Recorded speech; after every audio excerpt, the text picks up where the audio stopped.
ವಿಶೇಷ ಬುಲೆಟಿನ್ಗೆ ಸ್ವಾಗತ. ನಾನು ಚಂದ್ರತಾ ಶೆಟ್ಟಿ. ಮೊದಲನೇದಾಗಿ ಎಲ್ರಿಗೂ ಯುಗಾದಿ ಹಬ್ಬದ ಶುಭಾಶಯ. ಈ ಬಾರಿ ಯುಗಾದಿ ಬಹಳ ಸರಳವಾಗಿ ಮನೆಯಲ್ಲೇ ಇದ್ದು ಸಿಂಪಲ್ ಆಗಿ ಆಚರಣೆ ಮಾಡೋಣ. ಯಾರು ಕೂಡ ದಯಮಾಡಿ ಮನೆಯಿಂದ ಹೊರಗಡೆ ಬರಬೇಡಿ ಅಂತ ಮತ್ತೊಮ್ಮೆ ಕಳಕಳಿಯಿಂದ ನಾವು ನಮ್ಮ ಚಾನೆಲ್ ಪರವಾಗಿ ವಿನಂತಿಯನ್ನ ಮಾಡ್ಕೊಳ್ತಾ ಇದ್ದೀವಿ. ಯಾಕಂದ್ರೆ ಮನೆಯೇ ಮದ್ದು ಈ ಮಹಾಮಾರಿ ಹೆಮ್ಮಾರಿ ಕೊರೋನಾಗೋಸ್ಕರ.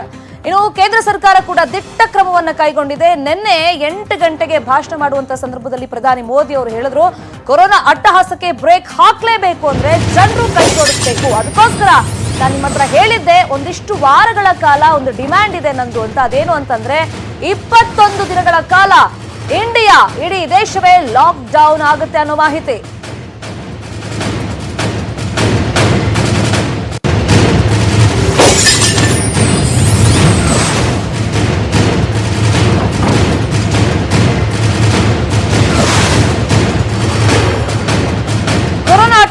ಇಡೀ ಭಾರತವೇ ಬಂದ್ ಆಗಿದೆ. 3 ವಾರಗಳ ಕಾಲ ಇಡೀ ದೇಶವೇ ಲಾಕ್ ಆಗುತ್ತೆ. ಏಪ್ರಿಲ್ 15ನೇ ತಾರೀಕಿನ ತನಕ ಭಾರತದಲ್ಲಿ ಕರ್ಫ್ಯೂ ಜಾರಿಯಲ್ಲಿರುತ್ತೆ. ಇನ್ನು ಮನೆ ಬಿಟ್ಟು ಹೊರಗಡೆ ಬರಲೇಬೇಡಿ. ಅಷ್ಟೇ ಅಲ್ಲ, ಬೋರ್ ಆಯ್ತು, ಅಕ್ಕಪಕ್ಕದ ಮನೆಯವ್ರ ಜೊತೆ ಮಾತಾಡೋಣ, ಅಲ್ಲಿಗೆ ಹೋಗೋಣ, ಅದು ಕೂಡ ಬೇಡ. ಅಲ್ಲೂ ಕೂಡ ಅಂತರ ಇರ್ಲಿ. ಇಲ್ಲಿ ಪ್ರಮುಖವಾಗಿ ಕೊರೋನಾಗೆ ಮದ್ದು ಸದ್ಯಕ್ಕೆ ಏನು ಅಂತಂದ್ರೆ, ನೀವು ಮನೆಯಲ್ಲೇ ಇದ್ರು ನಿಮ್ಮ ಕುಟುಂಬ ಸದಸ್ಯರ ಜೊತೆಯಲ್ಲೂ ಕೂಡ ಡಿಸ್ಟೆನ್ಸ್ ಮೇಂಟೈನ್ ಮಾಡಬೇಕಾಗುತ್ತೆ. ಇಡೀ ದೇಶಕ್ಕೆ ಕರ್ಫ್ಯೂ ಅನ್ನ ಪ್ರಧಾನಿ ಜಾರಿ ಮಾಡಿದ್ದಾರೆ. ನಿನ್ನೆ ಘೋಷಣೆ ಮಾಡುವಂತ ಸಂದರ್ಭದಲ್ಲಿ ಈ ಎಲ್ಲಾ ಮಾಹಿತಿಯನ್ನು ಅವರು ಹೇಳಿದ್ದಾರೆ.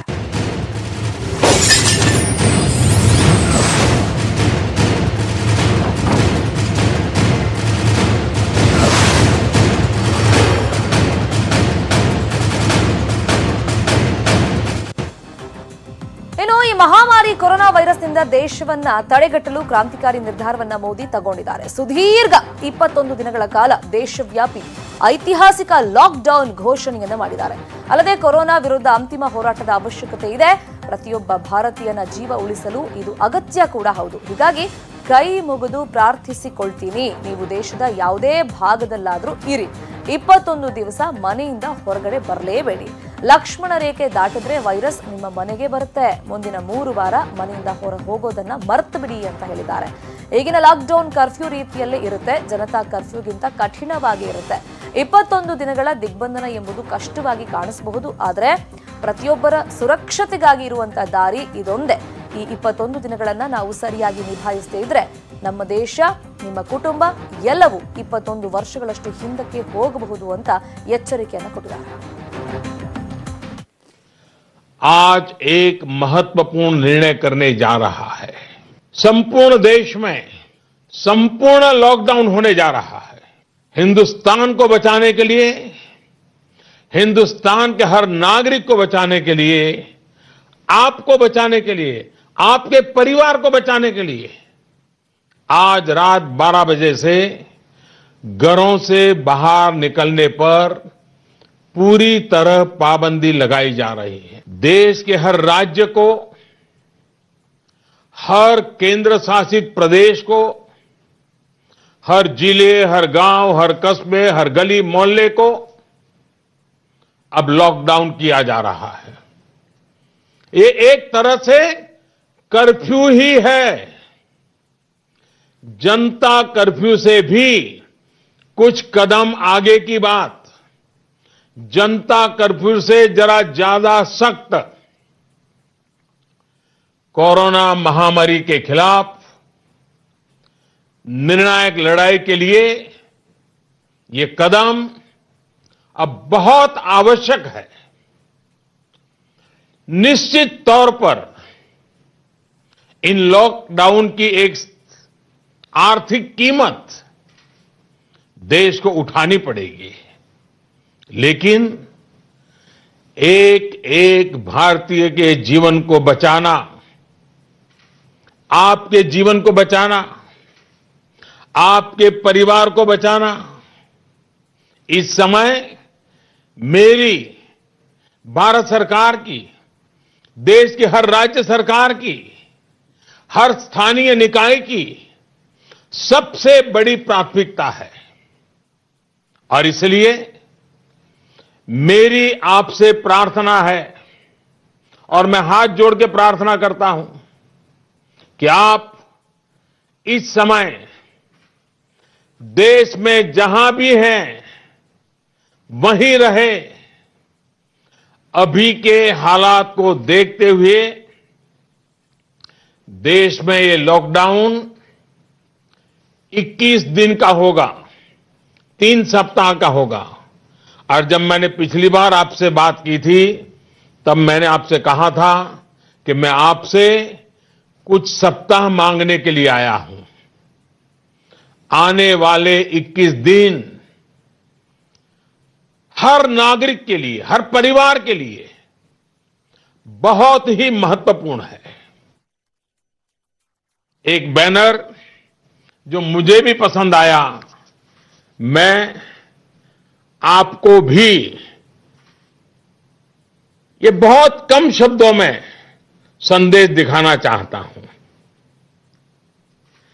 कोरोना यानी कोई रोड पर ना निकलने। कोरोना यानी कोई रोड पर ना निकले। साथियों, एक्सपर्ट का यह भी कहना है कि आज अगर किसी व्यक्ति में कोरोना वायरस पहुंचता है तो उसके शरीर में इसके लक्षण दिखने में कई कई दिन लग जाते हैं। साथियों, दुनिया में कोरोना वायरस से संक्रमित व्यक्तियों की संख्या को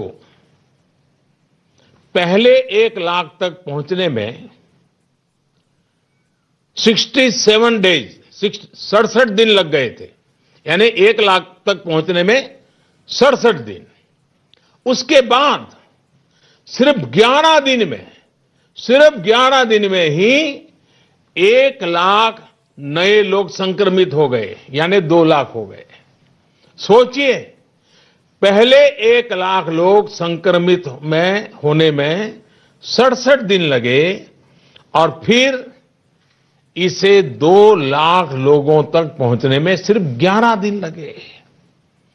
ये और भी भयावह है कि 2 लाख संक्रमित लोगों से 3 लाख लोगों तक ये बीमारी पहुंचने में सिर्फ 4 दिन लगे।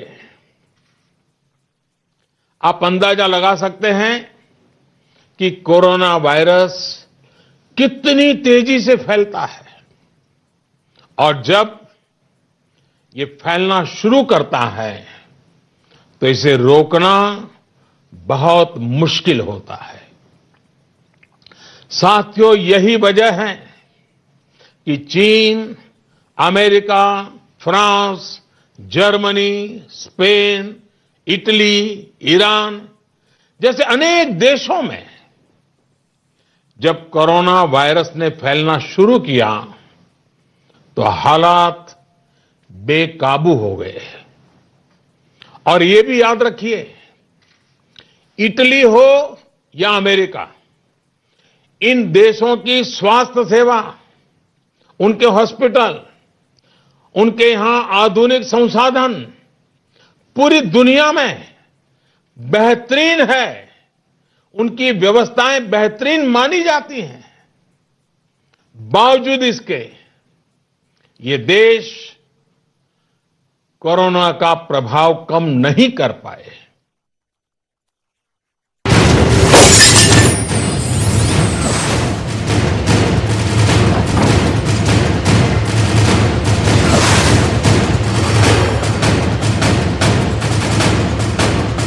ಕೊರೋನಾ ತಡೆಗೆ ಪ್ರಧಾನಿ ಮೋದಿ ದಿಟ್ಟ ಕ್ರಮದ ಜೊತೆಯಲ್ಲೇ 15,000 ಕೋಟಿ ಹಣವನ್ನ ಘೋಷಣೆ ಮಾಡಿದ್ದಾರೆ. ಇನ್ನು ಕೊರೋನಾ ಚಿಕಿತ್ಸೆಗೆ ಈ ಹಣವನ್ನ ಕೇಂದ್ರ ಸರ್ಕಾರ ಮೀಸಲಿಟ್ಟಿದೆ. ಮಹತ್ವದ ಘೋಷಣೆ ಜೊತೆಯಲ್ಲಿ ಕೊರೋನಾ ತಡೆಗೆ ಅಂತಾನೆ 15,000 ಕೋಟಿ ಹಣವನ್ನ ಘೋಷಣೆ ಮಾಡಿರೋದು.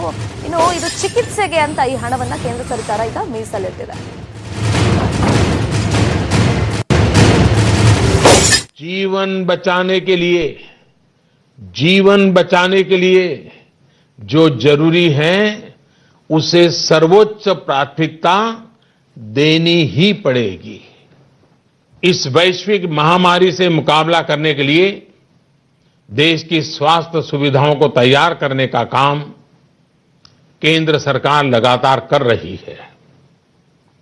विश्व स्वास्थ्य संगठन, भारत के बड़े चिकित्सा और अनुसंधान संस्थानों तथा स्वास्थ्य विशेषज्ञों की सलाह और सुझाव पर कार्य करते हुए सरकार ने निरंतर फैसले भी लिए हैं। अब कोरोना के मरीजों के इलाज के लिए देश के हेल्थ इंफ्रास्ट्रक्चर को और मजबूत बनाने के लिए केंद्र सरकार ने आज 15,000 करोड़ रुपए का प्रावधान किया है।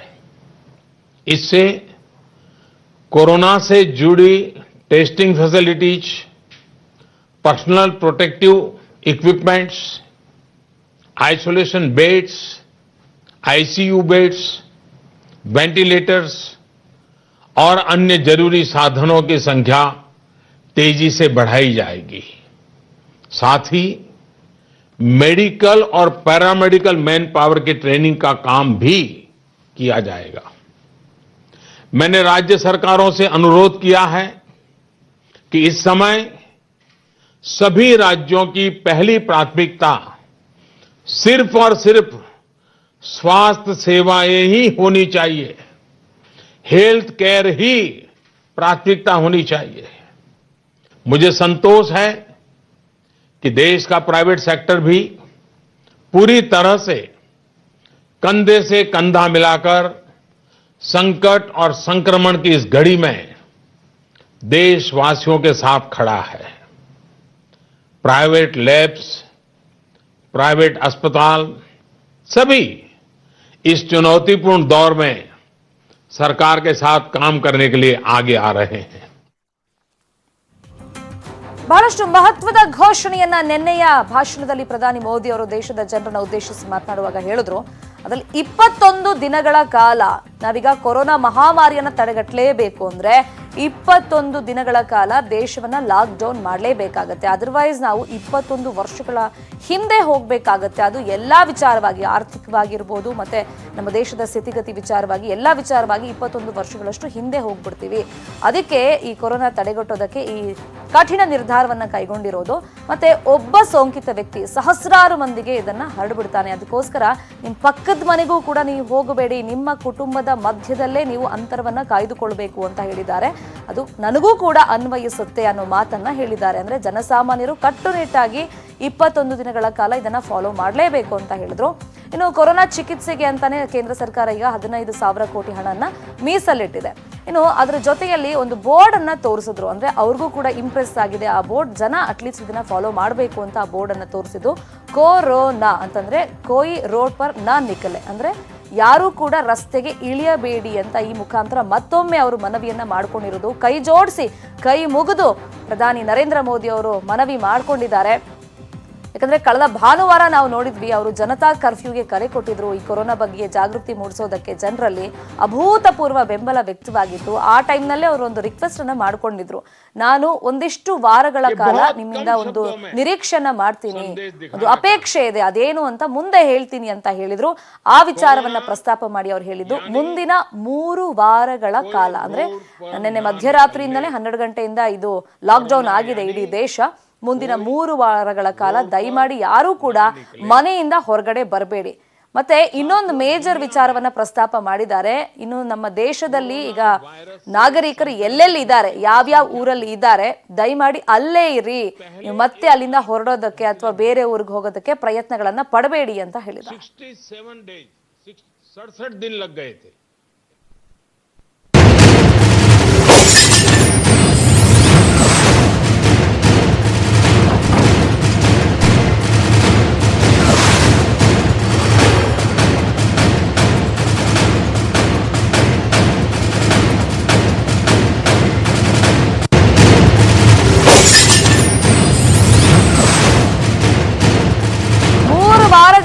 ಕಾಲ ಅಂತಂದ್ರೆ ಸ್ವಲ್ಪ ಕಷ್ಟನೇ ಆಗುತ್ತೆ ಜನರಿಗೆ, ಬಟ್ ಸಹಿಸಿಕೊಳ್ಳಲೇಬೇಕು ಅಂತ ಮೋದಿ ಕೂಡ ಕರೆಯನ್ನ ಕೊಟ್ಟಿದ್ದಾರೆ. ಬಟ್ ಇವಾಗ ಭಾರತ ಲಾಕ್ ಡೌನ್ ಅದು ಹೇಳಿ ಕೇಳಿ 21 ದಿನ ಅಂತಂದ್ರೆ ಜನರಿಗೆ ಸಹಜವಾಗಿ ಒಂದು ಆತಂಕ ಇರುತ್ತೆ. ಮನೆಯಿಂದ ಹೊರಗಡೆ ಹೋಗ್ಬೇಡಿ ಅಂತ ಹೇಳಿದ್ದಾರೆ. ಮತ್ತೆ ಅಗತ್ಯ ವಸ್ತುಗಳ ಕತೆ ಏನ್ ಹಂಗಾದ್ರೆ ಅವೆಲ್ಲವೂ ಕೂಡ ಸಿಗುತ್ತೆ. ಡೋಂಟ್ ವರಿ, ಭಯ ಬೇಡ ಆ ಬಗ್ಗೆ. ಎಂದಿನಂತೆ ಅಗತ್ಯ ಸೇವೆಗಳು ಸಿಕ್ಕೇ ಸಿಗುತ್ತೆ. ಅದು ವೈದ್ಯಕೀಯ ಸೇವೆ, ಆಂಬ್ಯುಲೆನ್ಸ್, ATM ಇರ್ಬೋದು, ಪೆಟ್ರೋಲ್ ಬಂಕ್ ಇರ್ಬೋದು, ಗ್ಯಾಸ್ ಎಲ್ಲವೂ ಸಿಗುತ್ತೆ. ಜನತಾ ಕರ್ಫ್ಯೂ ದಿನ ಇದ್ದ ನಿಬಂಧನೆಗಳೇ ಇಲ್ಲೂ ಕೂಡ ಅನ್ವಯ ಆಗುತ್ತೆ. ಅಗತ್ಯ ವಸ್ತುಗಳ ಚಿಂತೆ ಬೇಡ. ಹಾಲು ಸಿಗುತ್ತೆ, ದಿನಸಿ ಪದಾರ್ಥ ಸಿಗುತ್ತೆ, ತರಕಾರಿ ಸಿಗುತ್ತೆ, ATM ಓಪನ್ ಇರುತ್ತೆ, ಬ್ಯಾಂಕ್ ಇದ್ದೇ ಇರುತ್ತೆ, ಇಂಟರ್ನೆಟ್ ಸೇವೆ ಇರುತ್ತೆ, ಟಿವಿ ಕೇಬಲ್ ಸಮಸ್ಯೆ ಆಗೋದಿಲ್ಲ. ನಿಮಗೆ ದಿನನಿತ್ಯ ಮನೆಯಲ್ಲಿದ್ದಾಗ ಏನೆಲ್ಲ ಫೆಸಿಲಿಟೀಸ್ ಬೇಕಾಗುತ್ತೆ ಅವೆಲ್ಲವೂ ಕೂಡ ಸಿಗುತ್ತೆ. ಆತಂಕ ಅನ್ನೋದು ಬೇಡ. ನೀವು ಮನೆಯಲ್ಲಿ ಇರಬೇಕಷ್ಟೇ. ಸದ್ಯಕ್ಕೆ ಈಗ ಕೇಂದ್ರ ಸರ್ಕಾರ ಕೇಳ್ತಿರೋದು ಅದನ್ನೇ, ರಾಜ್ಯ ಸರ್ಕಾರ ಕೇಳ್ತಾ ಇರೋದು ಅದನ್ನೇ. ನಿಮ್ಗೆ ಏನೇನು ಫೆಸಿಲಿಟಿ ಬೇಕೋ ಅವೆಲ್ಲವೂ ಸಿಗುತ್ತೆ, ಡೋಂಟ್ ವರಿ. ಆದರೆ ಯಾವುದೇ ಕಾರಣಕ್ಕೂ ನೀವು ಮನೆ ಬಿಟ್ಟು ಆಚೆ ಬರಬೇಡಿ. ಮನೆ ಒಳಗಡೆ ಇದ್ರೂ ಕೂಡ ಕುಟುಂಬ ಸದಸ್ಯರ ಜೊತೆಯಲ್ಲಿ ನೀವು ಡಿಸ್ಟೆನ್ಸ್ ಮೇಂಟೈನ್ ಮಾಡಬೇಕಾಗುತ್ತೆ ಅಂತ ಪರಿಸ್ಥಿತಿ ಇದೆ. ಮತ್ತೆ ಅಗತ್ಯ ವಸ್ತುಗಳಲ್ಲಿ ಯಾವುದೇ ವ್ಯತ್ಯಯ ಆಗೋದಿಲ್ಲ, ಎಲ್ಲವೂ ಕೂಡ ಸಿಗುತ್ತೆ ಅನ್ನೋ ಅಭಯವನ್ನ ಸರ್ಕಾರ ಕೊಟ್ಟಿದೆ. रोजमर्रा की जिंदगी में लोगों को असुविधा ना हो, इसके लिए निरंतर कोशिश कर रही है. सभी आवश्यक वस्तुओं की सप्लाई बनी रहे, इसके लिए सभी उपाय किए गए हैं. साथियों, जीवन जीने के लिए जो जरूरी है उसके लिए सारे प्रयासों के साथ ही जीवन बचाने के लिए जो जरूरी है उसे सर्वोच्च प्राथमिकता देनी ही पड़ेगी. रोजमर्रा की जिंदगी में लोगों को असुविधा ना हो, इसके लिए निरंतर कोशिश कर रही है. सभी आवश्यक वस्तुओं की सप्लाई बनी रहे, इसके लिए सभी उपाय किए गए हैं. साथियों, जीवन जीने के लिए जो जरूरी है उसके लिए सारे प्रयासों के साथ ही जीवन बचाने के लिए जो जरूरी है उसे सर्वोच्च प्राथमिकता देनी ही पड़ेगी. ಇನ್ನು ಕೊರೋನಾ ಎಫೆಕ್ಟ್ ಹಿನ್ನೆಲೆಯಲ್ಲಿ ರಾಜ್ಯ ಸರ್ಕಾರ ಒಂದಿಷ್ಟು ಸ್ಪೆಷಲ್ ಪ್ಯಾಕೇಜ್ ಘೋಷಣೆ ಮಾಡಿದೆ. 2 ತಿಂಗಳ ಸಾಮಾಜಿಕ ಭದ್ರತಾ ಪಿಂಚಣಿ ಮೊತ್ತವಾಗಿ 62 ಲಕ್ಷ ಫಲಾನುಭವಿಗಳಿಗೆ 1,102 ಕೋಟಿ ರಿಲೀಸ್ ಮಾಡಲಿದೆ. ಇನ್ನು 21 ಲಕ್ಷ ಕಟ್ಟಡ ಕಾರ್ಮಿಕರಿಗೆ ತಿಂಗಳಿಗೆ ತಲಾ 1,000 ರೂಪಾಯಿ ನೀಡಲಿದೆ. ಬೀದಿ ಬದಿ ವ್ಯಾಪಾರಿಗಳಿಗೆ ಕಡಿಮೆ ಬಡ್ಡಿ ದರದಲ್ಲಿ ಬಡವರ ಬಂಧು ಯೋಜನೆ ಅಡಿಯಲ್ಲಿ ನೀಡಿದ 13.31 ಕೋಟಿ ಸಾಲ ಮನ್ನಾ ಮಾಡಲಿದೆ. ಉದ್ಯೋಗ ಖಾತ್ರಿ ಯೋಜನೆ ಅಡಿಯಲ್ಲಿ ಹೆಚ್ಚುವರಿ ಮೊತ್ತ ಮುಂಗಡ ಪಾವತಿ ಮಾಡಲಿದೆ. ಅಲ್ಲದೆ ಬಿಪಿಎಲ್ ಕುಟುಂಬಗಳಿಗೆ 2 ತಿಂಗಳ ಪಡಿತರ ಒಟ್ಟಿಗೆ ವಿತರಣೆ ಮಾಡುವುದಾಗಿ ನಿನ್ನೆ ಯಡಿಯೂರಪ್ಪ ಅವರು ಅಧಿವೇಶನದಲ್ಲಿ ಘೋಷಣೆ ಮಾಡಿದ್ದಾರೆ. ರಾಜ್ಯದ ಜನತೆ ಈ ರೋಗದ ಆತಂಕದಿಂದ ಹೊರಬರ್ತಾರೆ ಎಂಬ ನಂಬಿಕೆ ಮತ್ತು ದೃಢವಾದ ವಿಶ್ವಾಸ ನನ್ನಲ್ಲಿದೆ. ಕೋವಿಡ್-19 ಸೋಂಕಿಗೆ ಒಳಗಾದ ಬಡವರಿಗೆ ಹಲವಾರು ಸಹಾಯವನ್ನು ನಮ್ಮ ಸರ್ಕಾರ ಮಾಡ್ತಾ ಇದೆ. ಮೊದಲನೇದಾಗಿ ಬಡವರಿಗೆ 2 ತಿಂಗಳ ಸಾಮಾಜಿಕ ಭದ್ರತಾ ಪಿಂಚಣಿಗಳನ್ನು ಮುಂಗಡವಾಗಿ ಬಿಡುಗಡೆ ಮಾಡಲಾಗುವುದು. ನರೇಗಾ ಅಡಿಯಲ್ಲಿ ಯೋಜನೆಗಳ ಹೆಚ್ಚುವರಿ ಮಾನವ ದಿನಗಳ ಬಾಬತ್ತು ಮುಂಗಡ ಹಣವನ್ನು ಬಿಡುಗಡೆ ಮಾಡಲಾಗುವುದು. 2 ತಿಂಗಳು ರೇಷನನ್ನು ತತ್ಕ್ಷಣ ಕೊಡಲಾಗುವುದು. 21 ಲಕ್ಷ ಕಟ್ಟಡ ಕಾರ್ಮಿಕರಿಗೆ ತಲಾ 1,000 ರೂಪಾಯಿಗಳನ್ನು ಕೊಡಲಾಗುವುದು.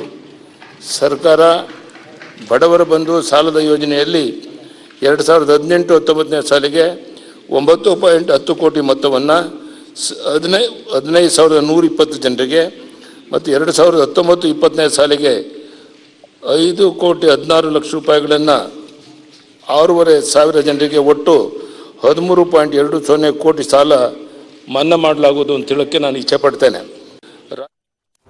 ಇನ್ನು ಕೊರೋನಾ ಎಫೆಕ್ಟ್ ಹಿನ್ನೆಲೆಯಲ್ಲಿ ಕೇಂದ್ರ ಸರ್ಕಾರ ಒಂದಿಷ್ಟು ಸ್ಪೆಷಲ್ ಆರ್ಥಿಕ ಪ್ಯಾಕೇಜ್ ಘೋಷಣೆ ಮಾಡಿದೆ. ನಿನ್ನೆ ನಿರ್ಮಲಾ ಸೀತಾರಾಮನ್ ಸುದ್ದಿಗೋಷ್ಠಿ ನಡೆಸಿ ಒಂದಿಷ್ಟು ವಿಶೇಷ ನೆರವಿನ ಘೋಷಣೆಯನ್ನು ಮಾಡಿದ್ದಾರೆ. 2018-19ನೇ ಸಾಲಿನ ಆದಾಯ ತೆರಿಗೆ ರಿಟರ್ನ್ ಸಲ್ಲಿಕೆ, ಜಿಎಸ್ಟಿ ರಿಟರ್ನ್ ಸಲ್ಲಿಕೆ ಅವಧಿಯನ್ನು ಜೂನ್ 30ರವರೆಗೆ ವಿಸ್ತರಣೆ ಮಾಡಿದ್ದಾರೆ. ಆಧಾರ್ ಜೊತೆಯಲ್ಲಿ ಪ್ಯಾನ್ ನಂಬರ್ ಜೋಡಣೆಯ ಕಾಲಾವಧಿಯನ್ನು ಎಕ್ಸ್ಟೆಂಡ್ ಮಾಡಿದ್ದಾರೆ. ಜಿಎಸ್ಟಿ ರಿಟರ್ನ್ ವಿಳಂಬ ಶುಲ್ಕ, ದಂಡ ಅಥವಾ ಬಡ್ಡಿಯನ್ನು ಮನ್ನಾ ಮಾಡಲಾಗಿದೆ. In flattening that curve for the coronavirus spread, work is going on and we are very close to coming up with an economic package which will be announced sooner rather than later. The last month of the year end we need to address. There has been several calls, I agree, for us to respond to in terms of deadlines that people are struggling to keep. So therefore, today we have come up with a comprehensive, in detail announcement of what is the relief in terms of statutory and compliance regulations that people will have to know about. Deadlines related to the GST will be my second set of announcements. So will be my third set, which is customs and central excise related. ರಾಜ್ಯದಲ್ಲಿ ಆಘಾತಕಾರಿ ವಿಚಾರ, ಕರ್ನಾಟಕದಲ್ಲಿ 42ಕ್ಕೆ ಏರಿದೆ corona case, positive cases. ನಿನ್ನೆ ಒಂದೇ ದಿನ 8 ಪ್ರಕರಣ ದಾಖಲಾಗಿದೆ.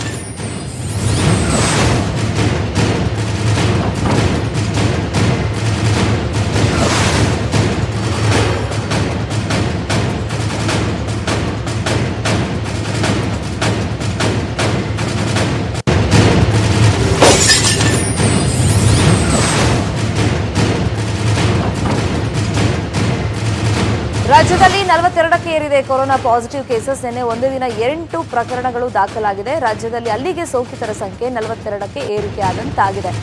ಇವತ್ತೊಂದು ಆತಂಕ ಇರೋದು ಈ ನಂಬರ್ ಅಲ್ಲಿ ಎಷ್ಟು ಹೆಚ್ಚಳವಾಗುತ್ತೆ ಅನ್ನೋ ಒಂದು ಆತಂಕ. ಇನ್ನು ಹೊಸದಾಗಿ ಮಂಗಳೂರಲ್ಲಿ 4 ಕೇಸ್ ಪತ್ತೆಯಾಗಿದೆ. ಉತ್ತರ ಕನ್ನಡದಲ್ಲಿ 2 ಕೇಸ್ ಕನ್ಫರ್ಮ್ ಆಗಿದೆ. ಹಾಗೆಯೇ ಚಿಕ್ಕಬಳ್ಳಾಪುರ, ಬೆಂಗಳೂರಲ್ಲಿ ತಲಾ 1 ಕೇಸ್ ದೃಢಪಟ್ಟಿದೆ. ಇನ್ನು 48 ಮಂದಿಗೆ ವಿವಿಧ ಆಸ್ಪತ್ರೆಗಳಲ್ಲಿ ಸದ್ಯಕ್ಕೆ ಚಿಕಿತ್ಸೆಯನ್ನು ನೀಡಲಾಗ್ತಾ ಇದೆ. ಇನ್ನು 377 ಮಂದಿಗೆ ಮನೆಯಲ್ಲೇ ಪ್ರತ್ಯೇಕ ವಾಸಕ್ಕೆ ಈಗ ಸೂಚನೆಯನ್ನು ನೀಡಲಾಗಿದೆ. ಮತ್ತೆ ತಪಾಸಣೆ ಎಲ್ಲ ಮಾಡ್ತಾ ಇದ್ದಾರೆ ದಿನನಿತ್ಯ ಅಂತಹ ವ್ಯಕ್ತಿಗಳಿಗೆ. ರಾಜ್ಯದಲ್ಲಿ ಈವರೆಗೆ 1,27,941 ಮಂದಿಗೆ ತಪಾಸಣೆಯನ್ನು ಮಾಡಲಾಗಿದೆ.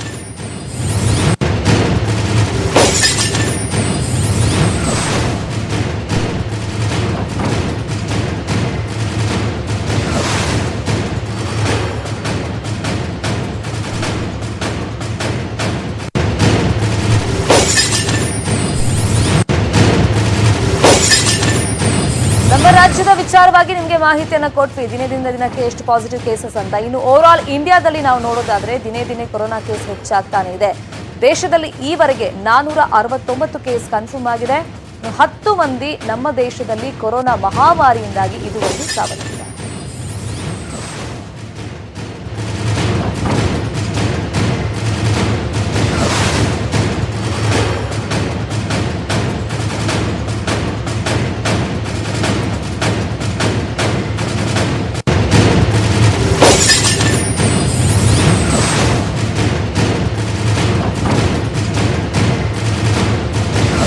ದೇಶದಲ್ಲಿ ಇದುವರೆಗೆ 469 ಕೇಸ್ ಕೊರೋನಾ ಕೇಸ್ಗಳು ಕನ್ಫರ್ಮ್ ಆಗಿರೋದು. ಇದುವರೆಗೆ ಭಾರತದಲ್ಲಿ 10 ಮಂದಿ ಸಾವನ್ನಪ್ಪಿದ್ದಾರೆ. ನಿಧಾನಕ್ಕೆ ಅದು ಹೆಂಗೆ ಗ್ರಾಫ್ ಏರಿಕೆ ಆಗ್ತಿದೆ ಅನ್ನೋದನ್ನು ನಾವು ಅಬ್ಸರ್ವ್ ಮಾಡ್ತಾ ಇದ್ದೀವಿ. ಇದಕ್ಕೆ ಕಡಿವಾಣ ಹಾಕಬೇಕು ಅಂತಾನೆ ಈಗ ಕೇಂದ್ರ ಸರ್ಕಾರ ಒಂದು ದಿಟ್ಟ ನಿರ್ಧಾರವನ್ನು ಕೈಗೊಂಡಿರೋದು. ನಿನ್ನೆ ಪ್ರಧಾನಿ ನರೇಂದ್ರ ಮೋದಿ ಅದನ್ನು ಅನೌನ್ಸ್ ಮಾಡಿರೋದು. 21 ದಿನಗಳ ಕಾಲ ನಾವು ಲಾಕ್ಡೌನ್ ಮಾಡದೇ ಹೋದ್ರೆ ನಮ್ಮ ದೇಶವನ್ನ ಮುಂದೆ ದೊಡ್ಡ ಅಪಾಯ ಕಾದಿದೆ. ಒಬ್ಬ ಸೋಂಕಿತ ವ್ಯಕ್ತಿ ಸಹಸ್ರಾರು ಮಂದಿಗೆ ಅದನ್ನ ಸ್ಪ್ರೆಡ್ ಮಾಡಬಲ್ಲ ಅಂತಹ ಪವರ್ ಆ ವೈರಸ್ಗೆ ಇದೆ. ಅದಕ್ಕೆ ಬ್ರೇಕ್ ಹಾಕಬೇಕು ಅಂದ್ರೆ ಈಗ ನಮಗೆ ನಾವೇ ಮನೆಯಲ್ಲಿ ಕಡಿವಾಣ ಹಾಕೊಳ್ಬೇಕಾಗತ್ತೆ.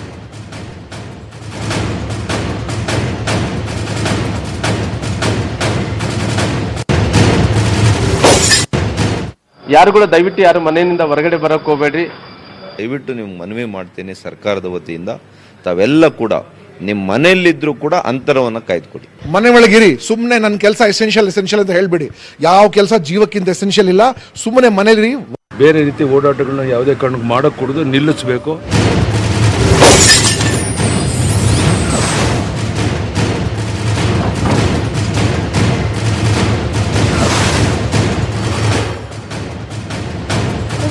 ನೆಟ್ವರ್ಕ್ ಮೆಗಾ ಅಭಿಯಾನವನ್ನು ಹಮ್ಮಿಕೊಂಡಿದೆ. ಬನ್ನಿ, ಕೊರೋನಾ ಸಂತ್ರಸ್ತರಿಗೆ ನಾವೆಲ್ಲರೂ ನೆರವಾಗಿ ನಿಲ್ಲೋಣ. ಮಹಾಮಾರಿ ವಿರುದ್ಧ ಭಾರತ ಸಮರ ಸಾರಿದೆ. ಅಂತಹ ಸಂತ್ರಸ್ತರಿಗೆ ನಮ್ಮ ಕೈಲಿ ಏನು ಸಹಾಯ ಆಗುತ್ತೆ ಅದನ್ನ ನಾವು ಮಾಡೋಣ. ಬನ್ನಿ, ನಾವು ಕೂಡ ಕೈ ಜೋಡಿಸೋಣ. ನಮ್ಮ ಕೈಲಿ ಎಷ್ಟು ಸಹಾಯ ಮಾಡೋಕ್ಕಾಗುತ್ತೆ ಅದನ್ನ ಪ್ರಧಾನಮಂತ್ರಿ ರಾಷ್ಟ್ರೀಯ ಪರಿಹಾರ ನಿಧಿಗೆ ಉದಾರವಾಗಿ ದೇಣಿಗೆಯನ್ನು ನೀಡೋಣ. ಬಲಿಷ್ಠ ಭಾರತವನ್ನ ಕಟ್ಟೋದಕ್ಕೆ ನೆರವಾಗಿ ನೀವು ಕೂಡ.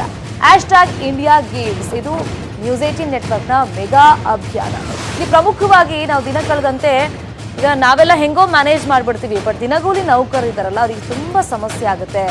ಅದಕ್ಕೋಸ್ಕರ ಈಗ ನಮ್ಮ ನೆಟ್ವರ್ಕ್ ವತಿಯಿಂದ ನಾವು ಪ್ರತಿಯೊಬ್ಬ ಉದ್ಯೋಗಿಗಳು ಕೂಡ 1 ದಿನದ ಸಂಬಳವನ್ನ ಇದೀಗ ಕೊಡೋದಕ್ಕೆ ಡಿಸೈಡ್ ಮಾಡಿದ್ದೀವಿ. ಈ ಮುಖಾಂತರ ಒಂದು ದಿಟ್ಟ ಹೆಜ್ಜೆಯನ್ನ, ಮಹತ್ವದ ಹೆಜ್ಜೆಯನ್ನ, ಇನ್ಸ್ಪೈರ್ ಆಗುವಂತ ಹೆಜ್ಜೆಯನ್ನ ನ್ಯೂಸ್ 18 ನೆಟ್ವರ್ಕ್ ಇಡ್ತಾ ಇದೆ. ಒಂದು ದಿನದ ಸಂಬಳವನ್ನ ಕೊಡೋದಕ್ಕೆ ಡಿಸೈಡ್ ಮಾಡಿದ್ದಾರೆ ನೆಟ್ವರ್ಕ್ನ ಎಲ್ಲಾ ಸಿಬ್ಬಂದಿ ವರ್ಗ. ದಿನಗೂಲಿ ನೌಕರರಿಗೆ ಇದೀಗ ನೆಟ್ವರ್ಕ್ 18 ಒಂದು ನೆರವು ಸಿಗ್ತಾ ಇದೆ. ದಿನ ಕಳೆದಂತೆ ಪಾಪ ಅವರಿಗೆ, ದಿನಗೂಲಿ ನೌಕರಿಗೆ ಸಾಕಷ್ಟು ಸಮಸ್ಯೆ ಆಗ್ತಾ ಇದೆ. ಹೇಳಿಕೆಯಲ್ಲಿ ಆ ದಿನದಲ್ಲಿ ಅವ್ರ ಹೊಟ್ಟೆ ತುಂಬಿಸ್ಕೊಳ್ಬೇಕು ಅಂದ್ರೆ ಅದೇ ದಿನ ದುಡಿಬೇಕಾಗತ್ತೆ. ಅಂಥವರಿಗೆ ಸಾಕಷ್ಟು ಸಮಸ್ಯೆ ಆಗ್ತಿದೆ. ಅಂಥವರ ನೆರವಿಗೆ ನಾವೀಗ ನಿಂತಿದ್ದೀವಿ. #India Gives ಇದು ನಮ್ಮ ಮೆಗಾ ಅಭಿಯಾನ ನ್ಯೂಸ್ 18 ನೆಟ್ವರ್ಕ್. ಸೊ ನೀವು ಕೂಡ ನಮ್ಮ ಜೊತೆ ಕೈ ಜೋಡಿಸಿ.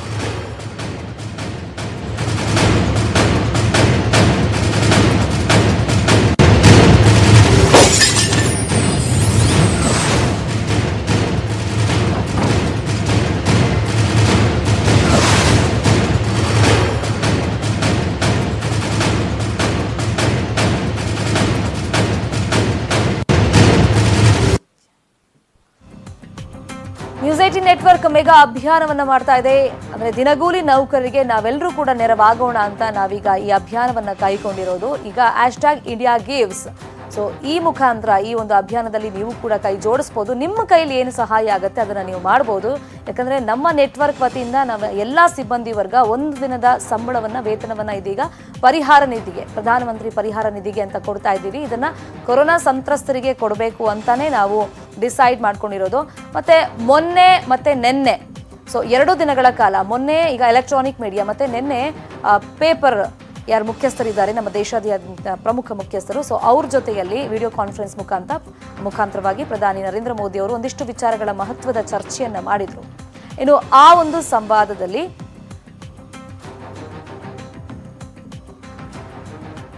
ನಮ್ಮ ನ್ಯೂಸ್ 18ನ MD ಹಾಗೇನೆ editor in chief Rahul Joshi ಅವರು ಪಾಲ್ಗೊಂಡಿದ್ರು. ಸೊ ಇದೀಗ ಅವರು ಕರೆಯನ್ನ ಕೊಟ್ಟಿದ್ದಾರೆ. #India Gives ನಲ್ಲಿ ನೀವು ಕೂಡ ಪಾಲ್ಗೊಳ್ಳಿ ಅಂತ.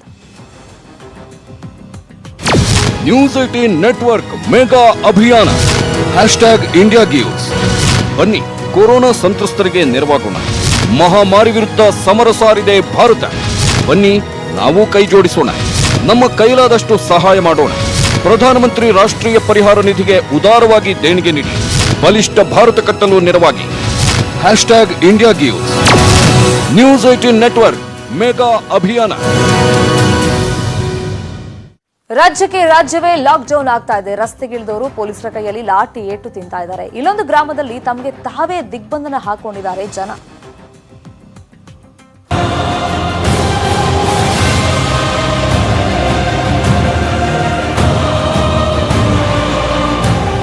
ಮಹಾಮಾರಿ ಕೊರೋನಾ ಸೋಂಕು ರಾಷ್ಟ್ರವನ್ನೇ ಬೆಚ್ಚಿ ಬೀಳಿಸಿದೆ. ಸಂಪೂರ್ಣ ರಾಜ್ಯವನ್ನೇ ಸರ್ಕಾರ ಲಾಕ್ಡೌನ್ ಮಾಡಿದೆ. ಚಿನ್ನದ ನಾಡು ಕೋಲಾರ ಜಿಲ್ಲೆಯ ಅದೊಂದು ಗ್ರಾಮದಲ್ಲಿ ಮಾತ್ರ ಜನಸಂಚಾರ ಗ್ರಾಮಕ್ಕೆ ಮಾತ್ರ ಸೀಮಿತವಾಗಿತ್ತು. ಆ ಗ್ರಾಮದಿಂದ ಜನರು ಹೊರಗೆ ಹೋಗೋಂಗಿಲ್ಲ, ಹೊರಗೆ ಇದ್ದವರು ಒಳಗೆ ಬರೋಂಗಿಲ್ಲ ಎಂಬ ಆದೇಶವನ್ನ ಜನರೇ ತಮಗೆ ವಿಧಿಸಿಕೊಂಡಿದ್ದಾರೆ.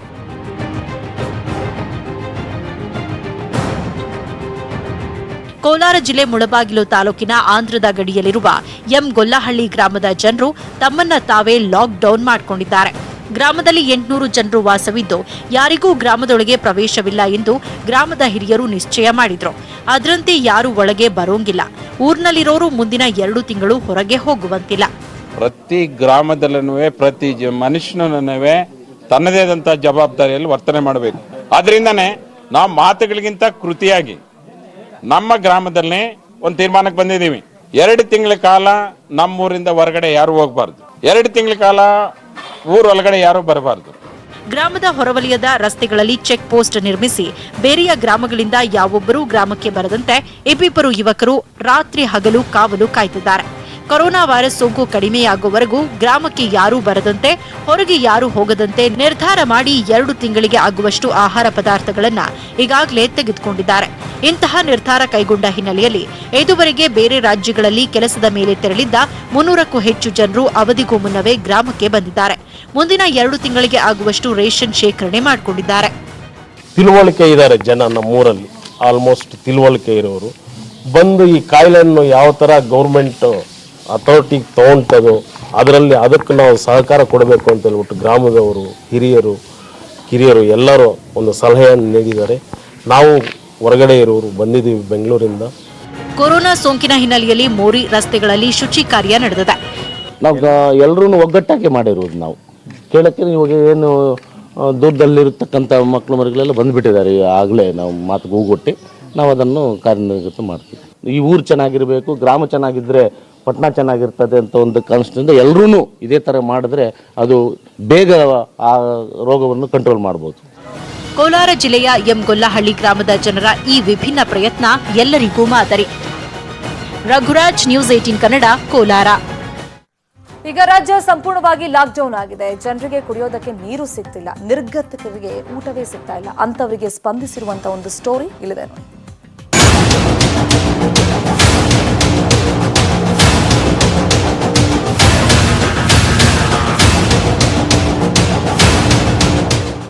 ಕೊರೋನಾ ಭೀತಿ ಹಿನ್ನೆಲೆಯಲ್ಲಿ ರಾಯಚೂರು ನಗರ ಸೇರಿದಂತೆ ಇಡೀ ಜಿಲ್ಲೆ ಸ್ತಬ್ಧವಾಗಿದೆ. ರಸ್ತೆಗಿಳಿದವರಿಗೆ ಪೊಲೀಸರು ಲಾಠಿ ರುಚಿ ತೋರಿಸುತ್ತಿದ್ದಾರೆ. ರಾಯಚೂರು ನಗರದ ಶಶಿಧರ ಗಡಗಿ ಹಾಗೂ ಸುರೇಶ ಎಂಬಿಬ್ಬರು ದಿನನಿತ್ಯವೂ 60ಕ್ಕೂ ಅಧಿಕ ತಿಂಡಿ ಪ್ಯಾಕೆಟ್ಗಳನ್ನು ಭಿಕ್ಷುಕರು, ನಿರ್ಗತಿಕರಿಗೆ ಹಾಗೂ ಊರಿಂದ ಬಂದು ಊಟ ಸಿಗದೆ ಇರುವವರಿಗೆ ನೀಡಿ ಮಾನವೀಯತೆ ಮೆರೆತಿದ್ದಾರೆ. ಬಟ್ ಊಟದ ವ್ಯವಸ್ಥೆ ಏನಾಗಿದೆ, ಈಗ ಯಾರ್ಯಾರೋ ತಮ್ಮ ಮನೆಯಲ್ಲಿ ಅಡುಗೆ ಮಾಡ್ಕೊಂಡು ಊಟ ಮಾಡ್ಕೊತಾರೆ.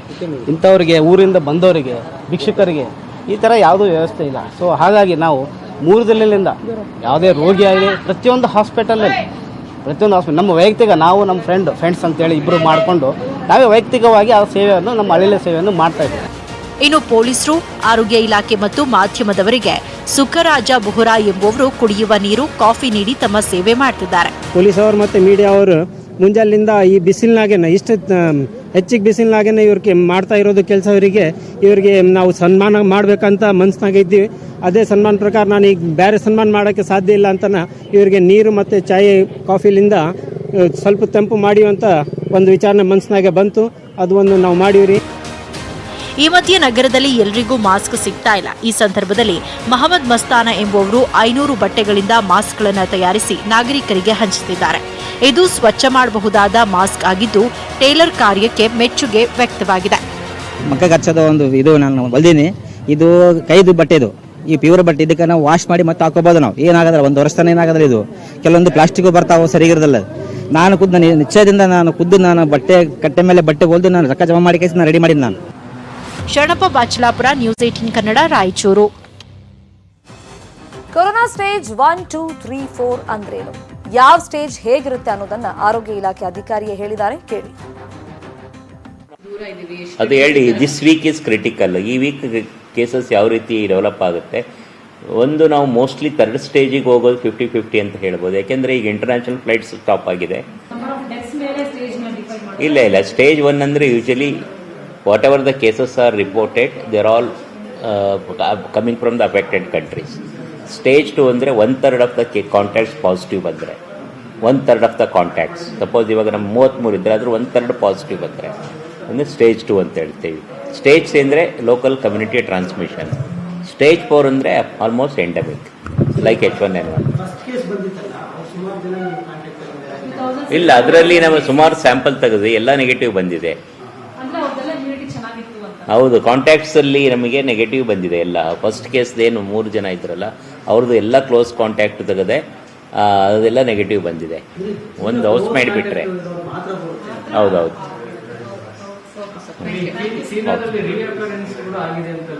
ಇಲ್ಲ, ಕೇಸಸ್ ತುಂಬ ಕಡಿಮೆ ಆಗಿದೆ. ಮತ್ತು 1-2 ಹೊಸ ಏರಿಯಾದಲ್ಲಿ, ನ್ಯೂ ಏರಿಯಾಸ್ ಯಾವುದು ಬಿಟ್ಟು ಹೋಗಿದೆಯೋ ಹಾಗೆ. ಈಗ ನಮ್ಮದು ಇಂಡಿಯಾ ತೊಗೊಂಡ್ರೆ ಆಲ್ಮೋಸ್ಟ್ ಎಲ್ಲ ಸ್ಟೇಟ್ಸಲ್ಲಿ ಕೇಸಸ್ ರಿಪೋರ್ಟ್ ಆಗ್ತಾ ಬರ್ತಾ ಇದೆ almost. It will take its own course. There are 2 things in the virus. It will take its own course. It will capture the entire globe and it comes down gradually. Similarly, ನಮ್ಮ interventions help ಆಗುತ್ತೆ. So ಒಂದು transmission break ಆಗಬೇಕಂದ್ರೆ there should be complete lockdown ಆಗಬೇಕು. Lockdown and source of entry ಕಡಿಮೆ ಮಾಡಬೇಕು. They have lockdown the cities. nobody can go outside, nobody can come inside. So entry point idera, that is very, very important. In any epidemic outbreak, entry point block is very, very important. Corona case ಬಗ್ಗೆ ಮಾಧ್ಯಮಗಳಲ್ಲಿ ಬರ್ತಾ ಇದ್ದಂತೆ ಜನ ತಮಾಷೆ ಮಾಡ್ತಾ ಇದ್ರು. ಆದ್ರೆ ಇದೀಗ ಇಡೀ ದೇಶವೇ ಕೊರೋನಾ ಬಗ್ಗೆ ಎಚ್ಚೆತ್ತುಕೊಂಡಿದೆ. ಇದೀಗ ಇಡೀ ದೇಶವೇ ಬಂದ್ ಆಗಿದೆ. ಮುಂದಿನ 21 ದಿನಗಳ ಕಾಲ ಜನರು ಮನೆ ಬಿಟ್ಟು ಹೊರಗಡೆ ಬಾರದಂತೆ ಸರ್ಕಾರ ಕಟ್ಟುನಿಟ್ಟಿನ ಕ್ರಮವನ್ನ ಕೈಗೊಂಡಿದೆ.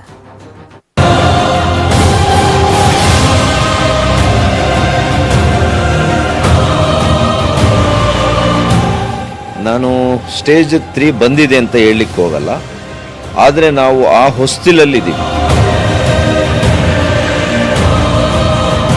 ಕೊರೋನಾ ಸೋಂಕು ರಾಜ್ಯದಲ್ಲಿ ಸುಂಟರಗಾಳಿಯನ್ನೇ ಸೃಷ್ಟಿ ಮಾಡಲಿದ್ದು, ಸರ್ಕಾರದ ಅಂದಾಜಿನ ಪ್ರಕಾರ ಸುಮಾರು 1 ಲಕ್ಷ ಜನರಿಗೆ ಸೋಂಕು ಕಾಣಿಸಿಕೊಳ್ಳಲಿದೆ ಎಂದು ಸ್ವತಃ ಡಿಸಿಎಂ ಅಶ್ವತ್ಥನಾರಾಯಣ್ ಸದನಕ್ಕೆ ತಿಳಿಸಿದ್ದಾರೆ. ಯಾಕೆಂದ್ರೆ ಸಂಖ್ಯೆ ಇವತ್ತು 1 ಲಕ್ಷ ಜನಕ್ಕೆ ಇದು ಇನ್ಫೆಕ್ಟ್ ಆಗ್ಬೋದು ಅಂತ ಒಂದು ಪ್ರೆಡಿಕ್ಟಬಲ್ ಲೆವೆಲ್, ಒಂದು ನಾವೇನು ಪ್ರೆಡಿಕ್ಟ್ ಮಾಡಿರುವಂಥದ್ದು 1 ಲಕ್ಷ ಜನ ಇನ್ಫೆಕ್ಟ್ ಆಗ್ಬೋದು. 1 ಲಕ್ಷ ಜನ ಇನ್ಫೆಕ್ಟ್ ಆದ್ರೆ ಎಷ್ಟು ಜನಕ್ಕೆ ನಾವು ಹಾಸ್ಪಿಟಲ್ ತರಲಿಕ್ಕೆ ಆಗುತ್ತೆ? 20,000 ಜನ ಕೆಪಾಸಿಟಿಗೆ ಹಾಸ್ಪಿಟಲ್ ನಲ್ಲಿ ಫೆಸಿಲಿಟಿ ತರುವಂಥದ್ದು. ಡಿಸಿಎಂ ಅಶ್ವತ್ಥನಾರಾಯಣ್ ಅವರಿಗಿಂತಲೂ ಮುಂಚೆಯೇ ಈ ಬಗ್ಗೆ ಎಚ್ಚರಿಕೆ ನೀಡಿದ್ದ ಹೃದ್ರೋಗ ತಜ್ಞ ಡಾಕ್ಟರ್ ದೇವಿ ಶೆಟ್ಟಿ, ಕೊರೋನಾ ಎಂಬ ಮಹಾಮಾರಿ 3ನೇ ಹಂತ ತಲುಪಿದ್ದು, ಜನರು ಮನೆಯಿಂದ ಹೊರಬಾರದಂತೆ ಕೊಟ್ಟಿರುವ ಸೂಚನೆ ಪಾಲಿಸದಿದ್ದರೆ ಸುಮಾರು 80,000 ಜನರಿಗೆ ಸೋಂಕು ಹರಡಲಿದೆ ಎಂದು ಎಚ್ಚರಿಸಿದರು. Karnataka state alone will have a minimum of 80,000 positive patients. At least 15 to 20,000 patients will require hospitalization. ತಜ್ಞರ ಅಂದಾಜಿಗೆ ಸರ್ಕಾರ ಈಗಾಗಲೇ ಸಿದ್ಧತೆ ನಡೆಸಿದ್ದು, ಕೊರೋನಾ ತಡೆಗೆ ಸುಮಾರು 20,000 ಹೋಟೆಲ್ ರೂಮ್ ಬುಕ್ ಮಾಡಲಾಗಿದೆ. 20,000 ಹೋಟೆಲ್ ರೂಮ್ಗಳಲ್ಲಿ ಕ್ವಾರಂಟೈನ್ ಮಾಡಲು ಸಿದ್ಧತೆ ಮಾಡಿಕೊಳ್ಳಲಾಗಿದೆ. 1,000 ವೆಂಟಿಲೇಟರ್ ಆರ್ಡರ್ ಮಾಡಿದ್ದೇವೆ. 15 lakh mask, 5 lakh N95 mask order ಮಾಡಿದ್ದೇವೆ ಎಂದಿದ್ದಾರೆ ಡಿಸಿಎಂ ಅಶ್ವತ್ಥನಾರಾಯಣ್. ವೆಂಟಿಲೇಟರ್ಸ್ ಬೇಕಾಗುವಂಥದ್ದು ಒಂದು 2,000 ಜನಕ್ಕೆ ಬೇಕಾಗಬಹುದು. ಈ 2,000 ವೆಂಟಿಲೇಟರ್ಸ್ ಬೇಕಾಗಿರುವಂಥ ಜನಕ್ಕೆ ಬೇಕಾಗಿರುವಂಥ ಸೌಕರ್ಯವನ್ನು ಒದಗಿಸಲಿಕ್ಕೆ ತಯಾರು ಮಾಡುವಂಥದ್ದನ್ನ ಒಂದು 2,000 ವೆಂಟಿಲೇಟರ್ಸ್ನ ಈ ದಿಕ್ಕಿನಲ್ಲಿ ತಯಾರು ಮಾಡೋದು, ಮೊಬಿಲೈಸ್ ಮಾಡುವಂಥದ್ದನ್ನ ನಾವು ಮಾಡ್ತಾ ಇದ್ದೀವಿ. 15 ಲಕ್ಷ ಹೊಸದಾಗಿ ಮಾಸ್ಕ್ ಏನ್ ಬೇಕಾಗಿರುವಂಥ 3 ಲೇಯರ್ ಮಾಸ್ಕ್, ಅದನ್ನ 15 ಲಕ್ಷಕ್ಕೆ HLL ಸಂಸ್ಥೆಗೆ ಈಗಾಗಲೇ ಆರ್ಡರ್ನ ಪ್ಲೇಸ್ ಮಾಡಿದ್ದೀವಿ. ಮತ್ತು N95 mask 5 lakh N95 mask ಅನ್ನು ಆರ್ಡರ್ ಮಾಡಿದ್ದೀವಿ. ಮೆಡಿಸಿನ್ ಯಾವುದೂ ಇಲ್ಲ ಸರ್, ಈಗ ನಿಮ್ಗೆಲ್ಲ ಗೊತ್ತಿದೆ, ಇದಕ್ಕೆ ಯಾವುದು ಮೆಡಿಸಿನ್ ಇಲ್ಲ. ಈಗ ವ್ಯಾಕ್ಸಿನ್ ನ ಕಂಡುಹಿಡಿಯುವಂತದ್ದಾಗ್ತಿದೆ. ಆದರೆ ಬೆಂಗಳೂರಿನಿಂದ ಹಳ್ಳಿಗಳಿಗೆ ಹೋಗಿ ಅಲ್ಲಿಯೂ ಕೊರೋನಾ ಹಬ್ಬಿಸಬೇಡಿ ಎಂದಿದ್ದ ಸಿಎಂ ಯಡಿಯೂರಪ್ಪ ಇವತ್ತು ಮತ್ತೆ ಜನರು ಮನೆ ಬಿಟ್ಟು ಓಡಾಡಬೇಡಿ, ಎಲ್ಲರೂ ಮನೆಯಲ್ಲೇ ಇರಿ, ಒಂದು ವೇಳೆ ಪೊಲೀಸರು ಕ್ರಮ ಕೈಗೊಂಡ್ರೆ ನನ್ನನ್ನು ದೂರಬೇಡಿ ಎಂದಿದ್ರು. ಸಂಜೆ ಆದ ಬಳಿಕ ಹಳ್ಳಿಗಳಿಗೆ ಹೋಗುವವರು ಯಾರು ಬೇಕಾದರೂ ಹೋಗಬಹುದು, ನಾಳೆಯಿಂದ ಬಂದ್ ಮಾಡ್ತೇವೆ ಎನ್ನುವ ಮೂಲಕ ಗೊಂದಲ ಸೃಷ್ಟಿಸಿಬಿಟ್ರು. ಇಂತಹದ್ದೊಂದು ಹೇಳಿಕೆ ಕೊಟ್ಟು ಲಾಕ್ಡೌನ್ ಅನ್ನೋ ಉದ್ದೇಶಕ್ಕೆ ತಣ್ಣೀರೆರಚಿಬಿಟ್ರು ಸಿಎಂ. ದಯವಿಟ್ಟು ಇನ್ನು ಕೋವಿಡ್ ಸೋಂಕು ಮುಕ್ತವಾಗಿರುವ ಹಳ್ಳಿಗಳಿಗೆ ತೆರಳಬೇಡಿ. ಕೋವಿಡ್-19 ಹರಡುವುದನ್ನು ತಡೆಯಲು ಸರ್ಕಾರದಿಂದ ಸಹಕರಿಸಿ ಮನೆಯಿಂದ ಬರಬೇಡಿ. ಬೇರೆ ರೀತಿ ಓಡಾಟಗಳನ್ನ ಯಾವುದೇ ಕಾರಣಕ್ಕೂ ಮಾಡೋಕ್ಕೂಡದು, ನಿಲ್ಲಿಸಬೇಕು. ಇಲ್ಲದೇ ಇದ್ದರೆ ಪೊಲೀಸ್ನವರು ಕ್ರಮ ತಗೊಂಡ್ರೆ ಅದಕ್ಕೆ ನನ್ನನ್ನು ದೂಷಿಸಬೇಡಿ, ಸರ್ಕಾರ ದೂಷಿಸಬೇಡಿ. ನಾವು ಇವತ್ತು ಸೂಚನೆ ಕೊಟ್ಟಿದ್ದೇವೆ. ಯಾರು ಬೆಂಗಳೂರು ಬರೋರು ಇದ್ದಾರೆ, ಯಾರು ಬೆಂಗಳೂರಿಂದ ಹೊರಗಡೆ ಹೋಗೋರು ಇದ್ದಾರೆ, ರಾತ್ರಿ ಒಳಗಾಗಿ ಅವರೆಲ್ಲ ಹೋಗೋಕ್ಕೆ ಅನುಮತಿಯನ್ನು ಕೊಟ್ಟಿದ್ದೇವೆ. ಇವತ್ತು ಹೋಗೋರು ಹೋಗ್ಬೋದು, ಬರೋರು ಬರ್ಬೋದು. ನಾಳೆಯಿಂದ ಇದನ್ನು ಬಹಳ ಬಿಗಿಯಾಗಿ ನಾವು ಕ್ರಮವನ್ನು ತಗೊಳ್ತಾ ಇದ್ದೇವೆ. ಅದಕ್ಕೆ ಎಲ್ಲರೂ ಸಹಕರಿಸಬೇಕು ಅಂತೇಳಿ ಈ ಸಂದರ್ಭದಲ್ಲಿ ವಿನಂತಿಯನ್ನು ಮಾಡ್ತೇನೆ. ಜನರೇ, ಸಿಎಂ ಏನಾದರೂ ಹೇಳಿರಲಿ, ದಯವಿಟ್ಟು ಮಾತು ಕೇಳಿ. ಪ್ರಯಾಣ ಅಲ್ಲ, ಜೀವ ಮುಖ್ಯ. ಇದ್ದಲ್ಲೇ ಇರಿ, ಜೀವ ಉಳಿಸ್ಕೊಳ್ಳಿ. Bureau report, news 8. Welcome back. ಇಡೀ ಕಲಬುರಗಿ ಜಿಲ್ಲೆಯ ಲಾಕ್ ಡೌನ್ ಆಗಿದೆ. ಕೊರೋನಾ ಭೀತಿಯಿಂದ ಜನ ಮನೆಯೊಳಗೆ ಲಾಕ್ ಆಗಿದ್ದಾರೆ. ಇನ್ನು ಡಿಸಿ ಕೂಡ ಖಡಕ್ ಆಗಿ ಒಂದು ವಾರ್ನಿಂಗ್ ಕೊಟ್ಟಿದ್ದಾರೆ. ಹೊರಗಡೆ ಬಂದ್ರೆ ವಾಹನ ಜಪ್ತಿ ಮಾಡ್ತೀವಿ ಅಂತ ಎಚ್ಚರಿಕೆ ಕೊಟ್ಟಿದ್ದಾರೆ.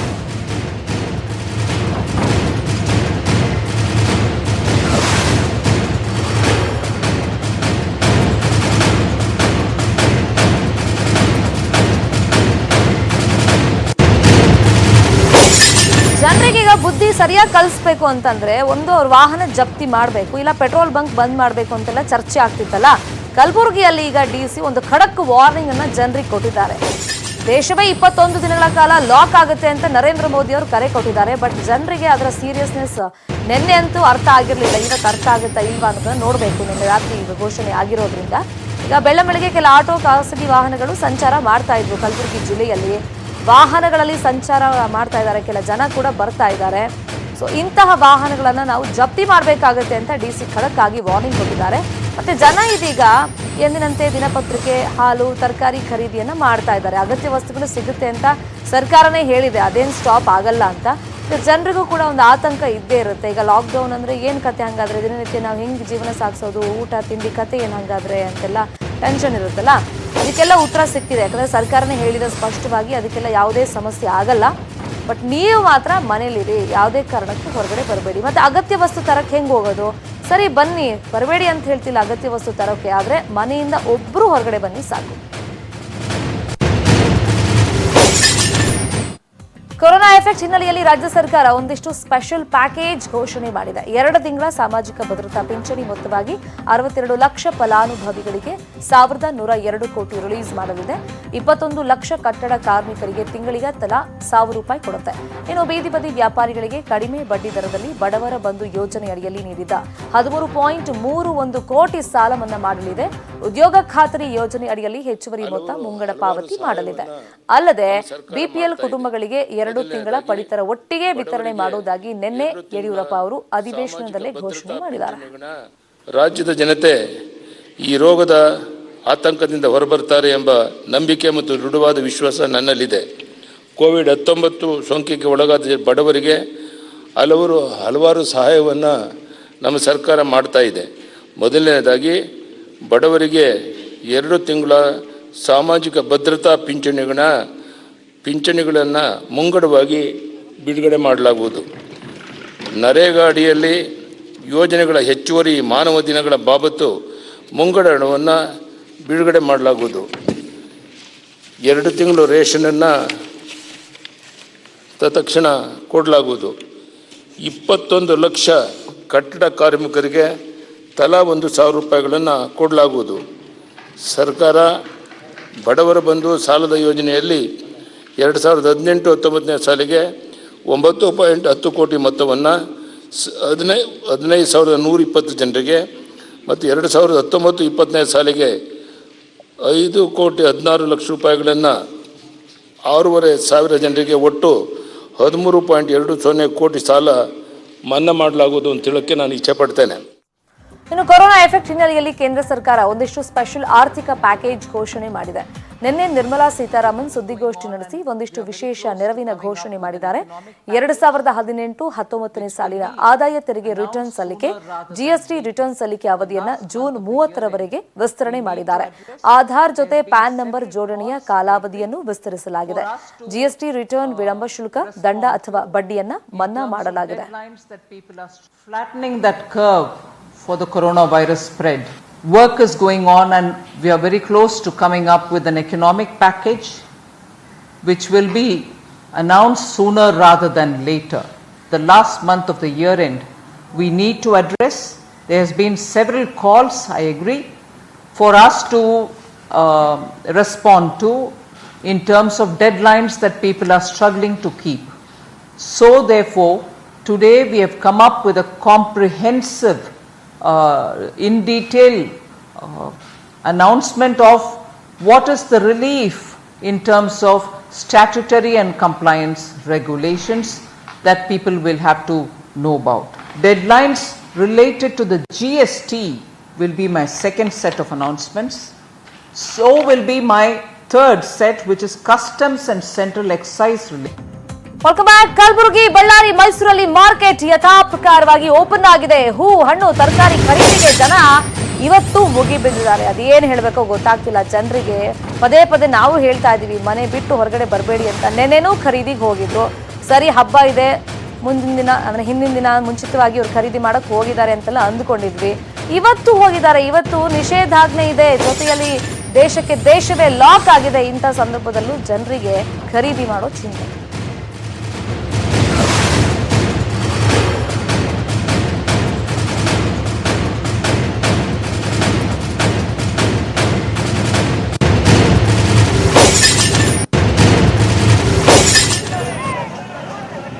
ಮೈಸೂರು ಮಾರ್ಕೆಟ್ ನೋಡಿ ಹೆಂಗೆ ಓಪನ್ ಆಗಿದೆ. ಈಗ ಹಬ್ಬದ ಟೈಮಲ್ಲಿ, ನಾರ್ಮಲ್ ಆಗಿ ಹಬ್ಬದ ಟೈಮಲ್ಲಿ ಹೆಂಗೆ ಅಲ್ಲಿ ಜನಜಂಗುಳಿ ಇರುತ್ತೆ, ಮಾರ್ಕೆಟಲ್ಲಿ ವ್ಯಾಪಾರ ವಹಿವಾಟು ನಡೆಯುತ್ತೆ, ಅದೇ ರೀತಿಯಲ್ಲೇ ಇವತ್ತು ಕೂಡ ಇದೆ.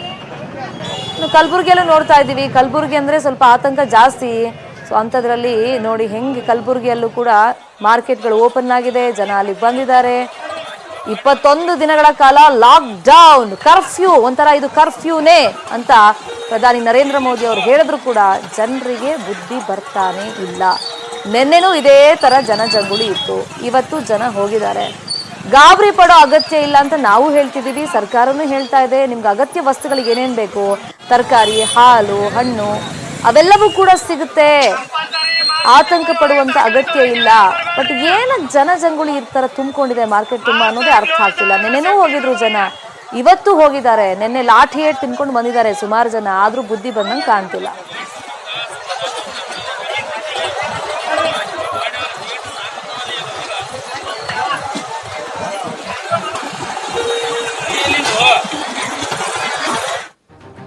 ಇದು ಸದ್ಯದ ನ್ಯೂಸ್ ಅಪ್ಡೇಟ್. ನೋಡ್ತಾರೆ ನ್ಯೂಸ್ 18 ಕನ್ನಡ. ಜಾಲ ನಮ್ಮದು, ಬಲ ನಿಮ್ಮದು. ನ್ಯೂಸ್